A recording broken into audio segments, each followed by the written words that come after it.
आपलं जे जनशिक्षण आहे रायगड जिल्ह्याचं ते अलिबागला आहे आणि तिथे आपले डॉक्टर विजय कोकणे संचालक म्हणून असतं.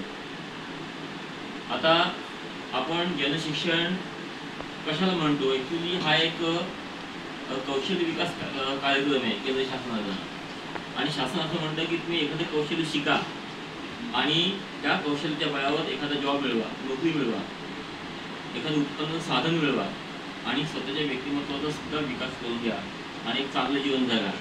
या चांगल्या हेतूने जनशिक्षण संस्थांची उभारणी आहे. तर एक शासकीय संस्था आहे केंद्र शासनाची आणि साधारण प्रत्येक जिल्ह्यामध्ये एक शाखा असते आणि तुम्ही म्हणाल ते प्रशिक्षण तुम्हाला उपलब्ध करून दिलं जाईल. म्हणजे ती सुद्धा अतिशय माफक असते. कारण हे सगळं लोकांसाठी आहे की सामान्य लोकांमध्ये छोटी छोटी स्किल्स डेव्हलप व्हावीत, त्यांचा आत्मविश्वास वाढावा, त्यांच्या व्यक्तिमत्वाचा विकास व्हावा, त्यांना एखादा चांगला जॉब मिळावा आणि त्यांचं जीवन चांगलं व्हावं. या चांगल्या हेतूपोटी केंद्र शासनाने जनशिक्षण संस्था काढल्या आणि त्या जागोजागी आहेत आणि त्या